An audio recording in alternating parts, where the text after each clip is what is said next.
Well, good morning, East. I'm glad to see you.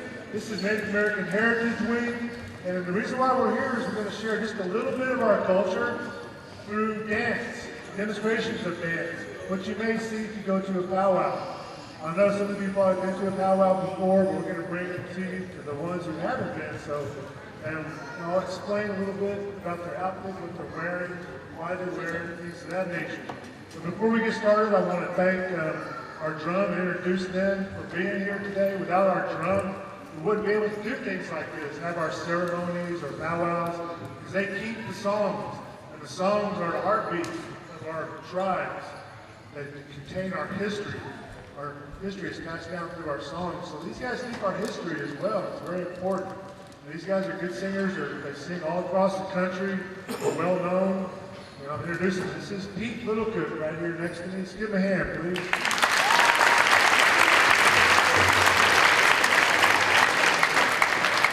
In the middle, we have Kyle Ruthku. Let's give him a hand.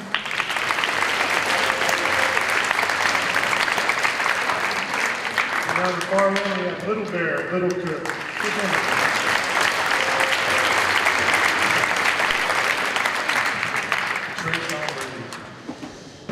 Okay, what we're going to do is we're going to have a grand entry. We're going to bring the dancers in. And then we're going to do a series of intertribal, and then we'll break them out into categories, and at that time, that's when I'll explain what they're wearing and kind of give you some information about their style of dance.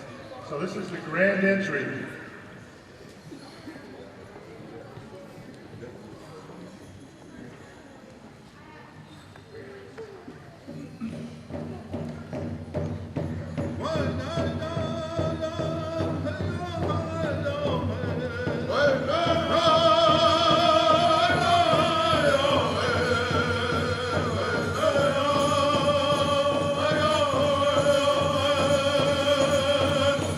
Hey!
right, that was the grand entry. We're gonna let the dancers stay out here. We have a couple of air tribal, that's the entry style.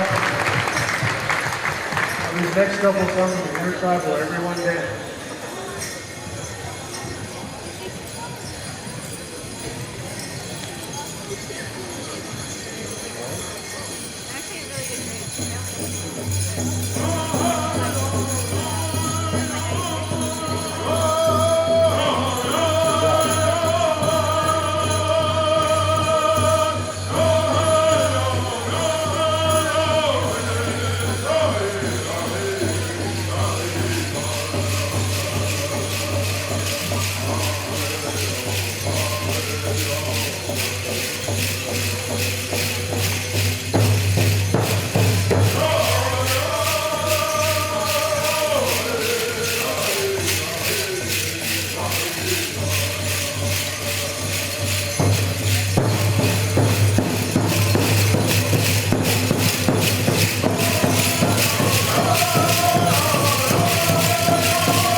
Stay out here with me.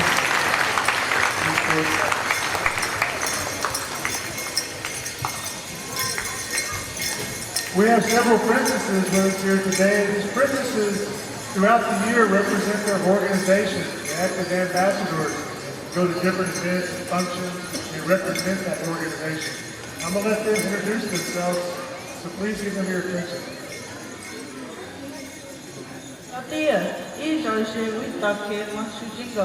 Hello everyone, my name is Isabel Herrera. I'm 17 years old and I am the 2022-2023 Ponca JO Princess. I attend the Ponca City High School and I hope everyone has an amazing day. We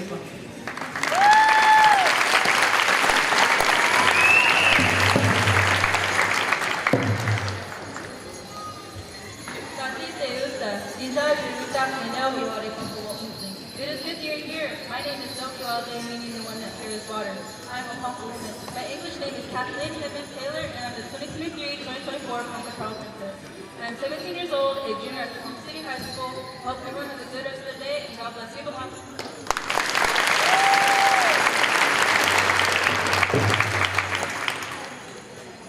Haha, I am a pain in Ganiki. Joere Hirutachi Niki. Snoopy in Kirajiki.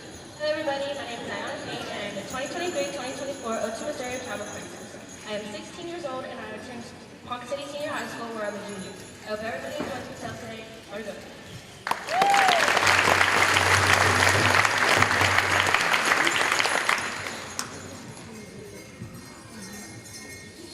Always on with that chase, let's do this. First, I'm going to have to wash my shades of talking people from Parliament in the Center and the Motion Cases in 2023 to 2024. And this is the other piece of the thank you.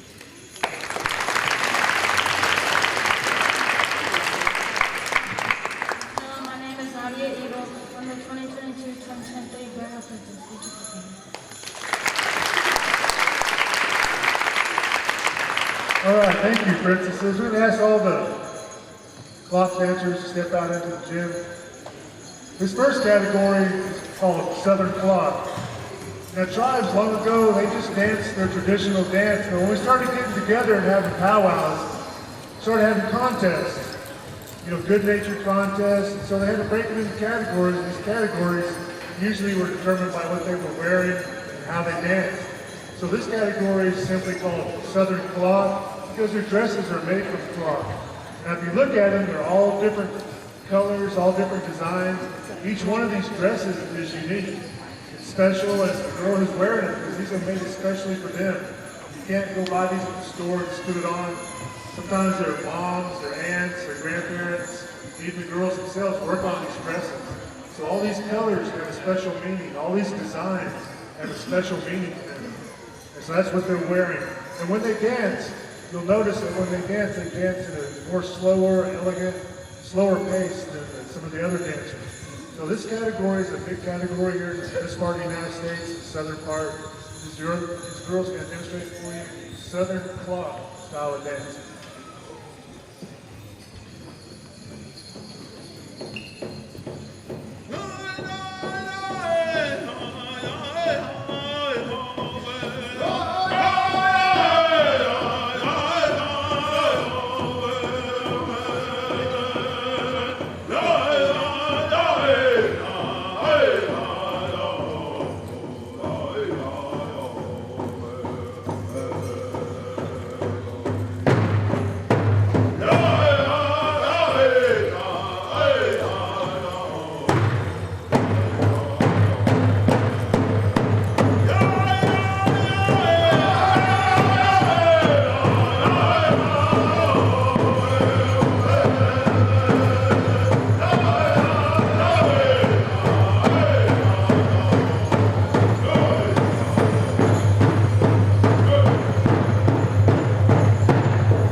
This next category is sometimes called a southern category as well. It's buckskin.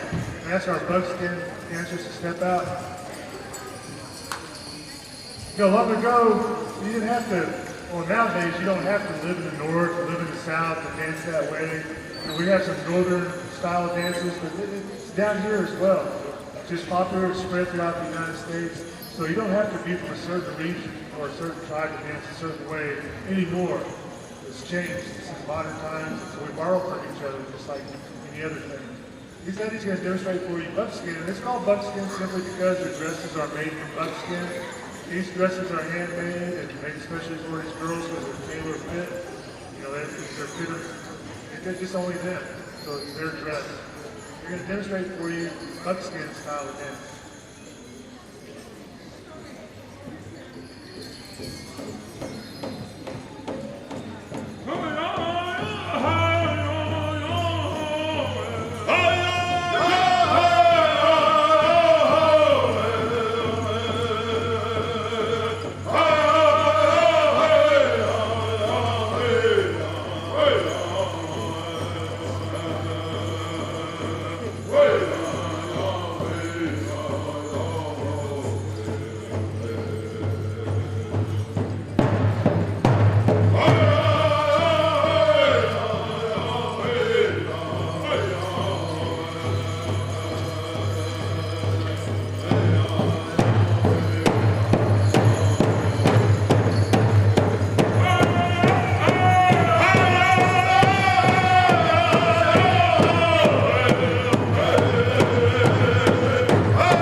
That was Bumskin. Thank you, ladies.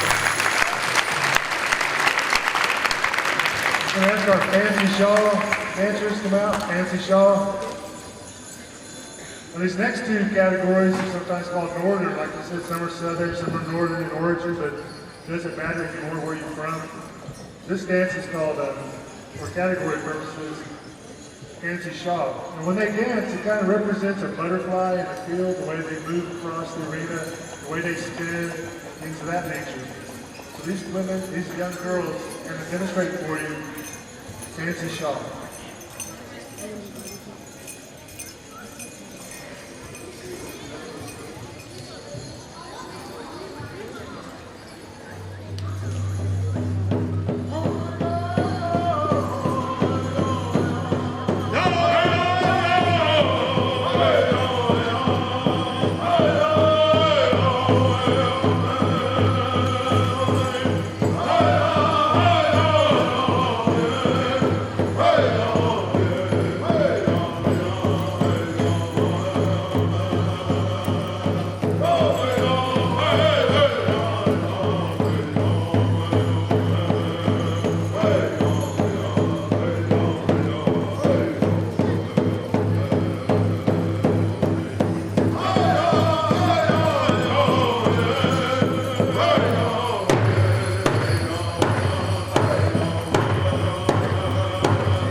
As our Gour Dance dancers step out, this is also considered a northern style dance because it originated up north a long time ago. It originated as a medicine dress. A long time ago, a chief had a daughter who was very ill, very sick. And he had a dream that if they made a dress like this and put it on his daughter and took her through the drum, that she would be healed. So they made this dress and put it on his daughter. He took her out to the drum. The first time that they sang the song and she went around, she had to be carried.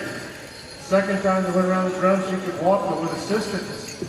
Third time, she could walk on her own, and the fourth time she'd be able to dance around that drum. She was healed. And that was the origins of that. But now it's just a popular style of dance that's made its way down to Oklahoma for a few years. It gives the girls a chance to be energetic and creative when they dance. And it's a lot of fun to watch, and they're going to demonstrate for you jingle style of dance.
that was Ingo.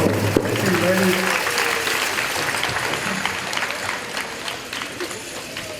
Now we're going to switch over to the men or the warrior style of dances. And this first one they're going to demonstrate, we really don't contest in it, but this is a man dance, a warrior dance for some tribes. It's called Gour Dance.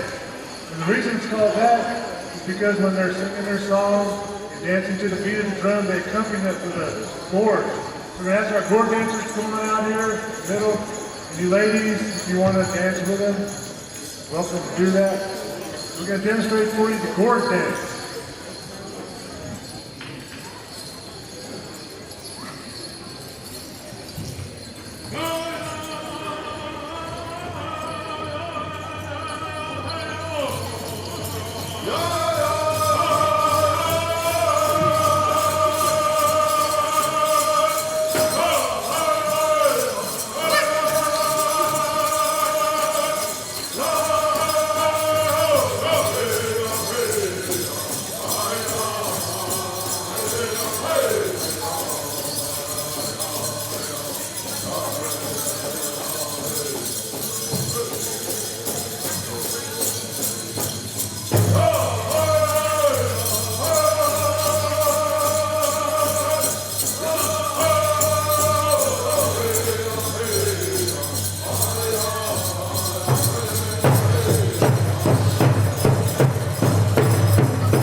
Gour Dance.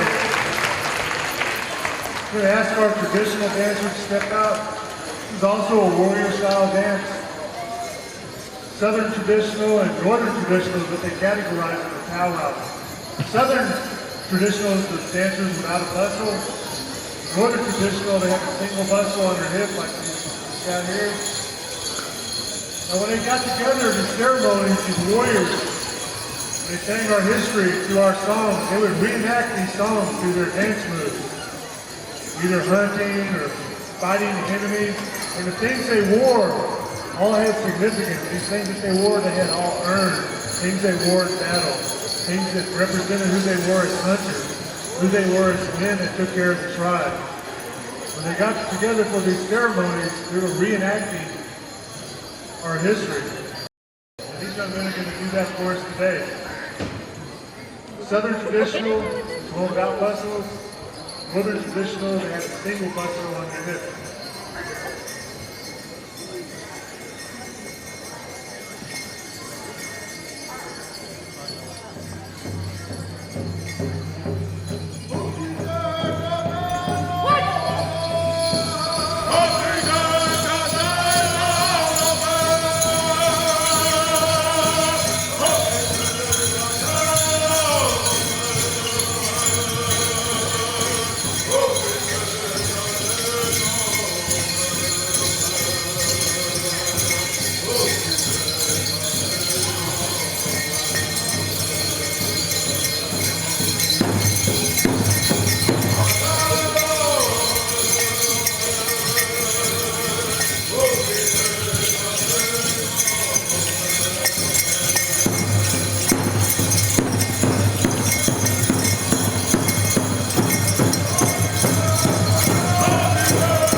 traditional dances. I don't know if you noticed, but at the end of the song, they stopped for a minute and they started again on the shorter version. That's called the tail. In ceremonies, only certain dancers can dance that tail. Long ago in our ceremonies, this arena would represent a battlefield. So when they sung that tail, these certain dancers would go out there as warriors. Just check on the enemy to make sure they were really dead. And also to check our own wounded. So that's what that tail is for, that's what that represents. This next style of dance is called fancy dance. It's one of the newer styles, about 100 years old. It started after World War I. Men came home from the war and they wanted something different than their traditional style of dance. Something that their dads and granddads danced. So they invented this fancy dance. It was very popular and it caught on across the whole country. Everybody was dancing fancy dance. In 1926, they had a contest in Kansas. All the dancers from all over the country came to compete. That first contest, the Ponca man named Gus McDonald won. And when he won that first championship, he gave the Poncas the right to hold an annual world championship in the fancy dance. So every year they have that championship down in White Eagle. So you can win a championship other places, but the world championship is only at White Eagle, Oklahoma during Ponca powwow. So these men are going to demonstrate for you the fancy dance. Let's do two songs. Let's do one medium and then we'll do a little bit faster. So 2 songs.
guys may have seen a future champion in there today.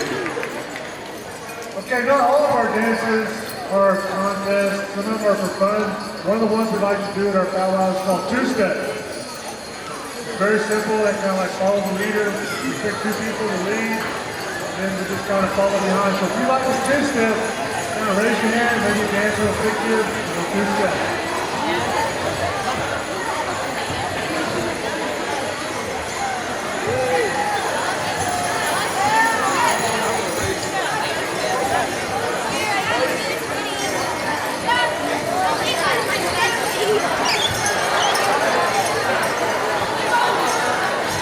Everybody follow Alec and Anthony.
opinion. They did a good job.